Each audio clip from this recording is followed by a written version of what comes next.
Bom, nesse bloco do programa estamos recebendo uma visita, né, Lília? Exatamente, uma visita muito estimada, né? Um professor que eu conheci na ABRH, trata-se do Carlos Vilela.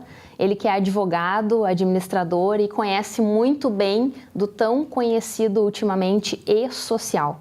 Então, Carlos, eu gostaria que tu apresentasse para nós, assim, o que é o e-social, o que é esse tal de SPED aí que a gente tem ouvido falar bastante e que, para quem é da área de RH como eu, ainda é novo, né? Mas para o setor fiscal, não. Tá bom.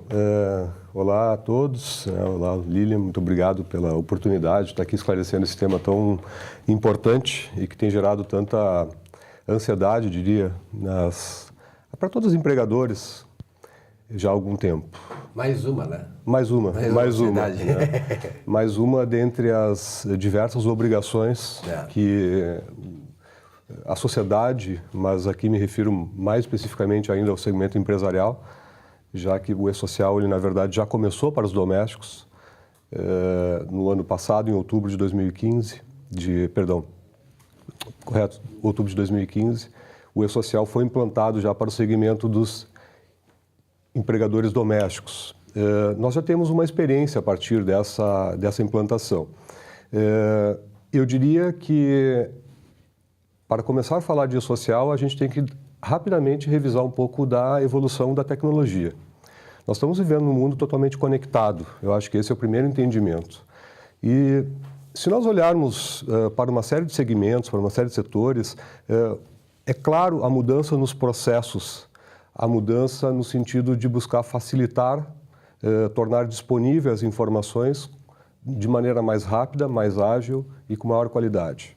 Se a gente for olhar para o segmento bancário, nós vamos observar nos últimos 10 anos uma mudança muito grande em relação aos processos internos na tratativa do banco com um cliente, por exemplo.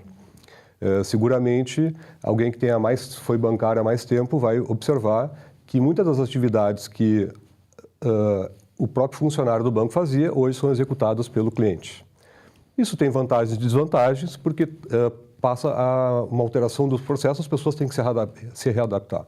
Eu começo citando essa situação porque, em relação às chamadas obrigações acessórias, a Receita Federal, nos últimos 10 anos, vem coordenando atividades que permeiam por outros órgãos de fiscalização, a Receita Estadual, e agora bate a porta do Ministério do Trabalho, da Previdência Social e de outros órgãos que são interessados nessas mudanças de processos.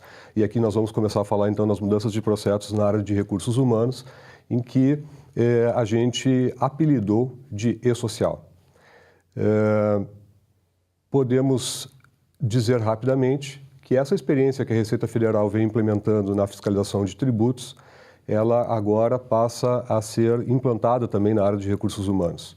Mais especificamente, as empresas, a partir do próximo ano, a partir de durante o ano de 2017, mas implementando a partir de 2018, agora conforme o último cronograma, terão que rever os processos, e esse é o ponto principal, né? Daí a analogia com o que nós passamos em outros segmentos, para atender a uma atividade em relação a obrigações acessórias, trabalhistas, previdenciárias e fiscais, que estará sendo comunicado em tempo real com os servidores da Receita Federal, mais especificamente com os servidores do SERPRO e da Caixa Econômica Federal.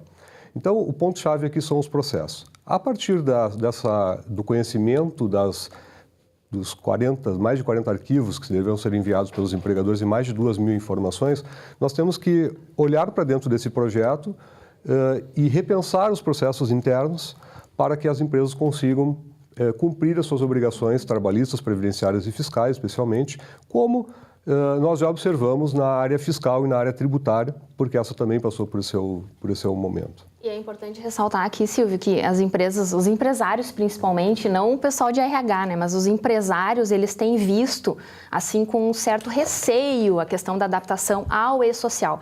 Mas aqui nós estamos falando da Constituição, da própria legislação, que vai garantir os direitos dos trabalhadores e que já deveriam estar sendo cumpridas desde 1940. Então, não tem nada de novo aqui no e-social, apenas uma adequação a um processo que já deveria ser cumprido. Só que por que assusta?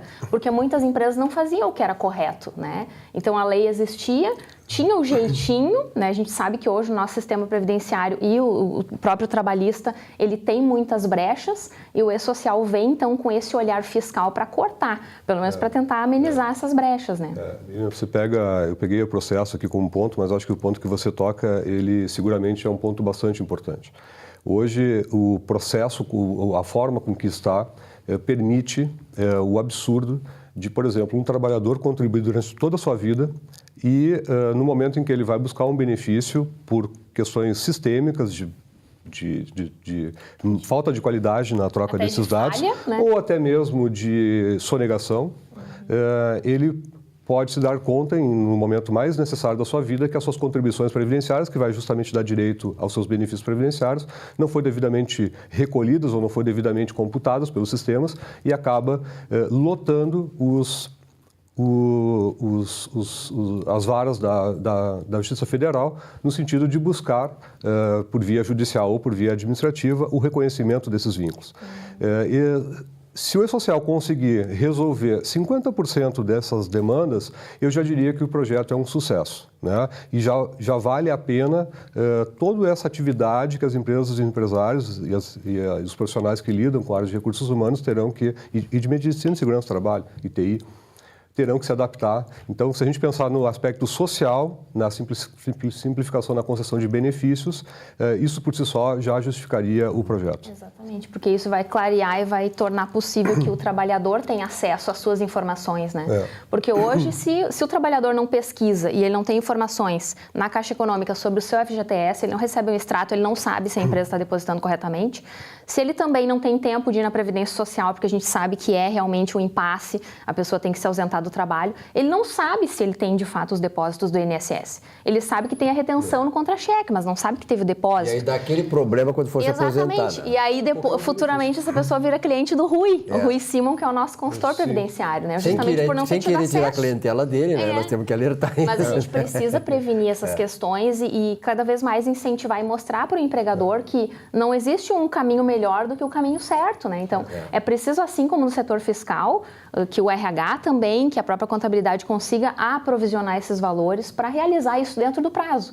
Caso contrário, a expectativa é que o E-Social emita uma DARF já no dia seguinte com uma multa, né? É bem possível. Os sistemas fiscais, eles são normalmente parametrizados para no não cumprimento, já no dia seguinte já estará acrescido do devido multa ou acréscimos legais, enfim, né? Acho que cabe aqui para quem está recebendo essa informação pela primeira vez, trazer a seguinte informação. O E-Social ele vai unificar pelo menos 9 obrigações acessórias, folha de pagamento, DIRF, RAIS, PPP, CAT, enfim, uma série de processos que estão hoje separados dentro de uma área de recursos humanos e vai incluir outros, né? Especialmente a área de medicina e segurança do trabalho. Quando a gente fala nessa questão social, nós temos uma preocupação muito grande porque a atividade laboral, em maior ou menor grau, ela expõe o trabalhador a um fator de risco.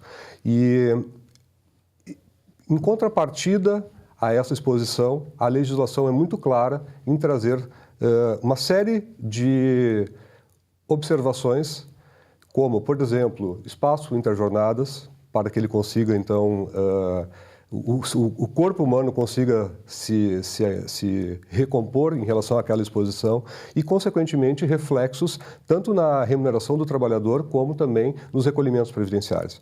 E essa área de medicina e segurança do trabalho tem esse importante papel de controlar toda a gestão da medicina do trabalho no que se refere à frequência de visitas ao médico para fins de exames que o trabalhador e esse segundo ponto, por si só, já justificaria novamente a implantação, porque nós teremos seguramente um controle, uma gestão muito maior da área de medicina e segurança do trabalho, o que é extremamente benéfico, eu diria que tanto para o trabalhador como para o empregado, já que muitas vezes essas situações acabam sendo demandadas no justiça do trabalho e acaba se tornando mais oneroso, né, e mais dispendioso e mais desgastante para ambas as relações. Então, eu diria que o E-Social ele vai substituir seguramente pelo menos 9 obrigações no sentido de unificar. Não tem o condão, como bem disse a Lilian, não tem o condão de mudar a legislação, mas de tornar ela mais transparente e mais fiscalizável por essa tecnologia fiscal que estará por trás, que já é utilizada na área tributária e na área fiscal, e seguramente vai permitir ao trabalhador que os seus direitos, que já estão desenhados na legislação previdenciária, na legislação trabalhista, sejam mais fiscalizáveis e, consequentemente, mais honrados, também, né? Mais garantidos. E esse é um assunto que nós não vamos conseguir esgotar numa entrevista, né? Tanto é que é tema de um curso de 1 dia e meio na BRH. Então, eu quero te convidar, Vilela, também para voltar outras vezes, para que a gente possa esclarecer também o empregador, o profissional de RH, até mesmo o contador, né? Da importância disso e de quais são ali os principais aspectos, né? Que vão gerar muitas dúvidas. Então, te agradeço a participação. E para você que tem dúvidas sobre o e-social, eu indico, fiz a formação, até mesmo para levar esse conhecimento para o aluno em sala de aula, né, como professora de RH, que você também busque os cursos da BRH e vai fazer diretamente com o Carlos Vilela, que é uma pessoa que tem conhecimento, então, da Secretaria da Fazenda e tudo mais, né? Então, esses canais todo aí, né? Conhecimento. Carlos, obrigado pela tua presença aqui. Muito obrigado. Um abraço. Muito obrigado. E foi um prazer estar com vocês e prazer ter tido a Lilian também como me honrando lá, me brindando na BRH como minha colega, né? Sede de saber essa menina tem. É uma sede de saber, é verdade. Muito atenciosa, muito participativa e mostra aqui que absorveu muito do conhecimento. Que legal, então tá. Um rápido intervalo, já voltamos.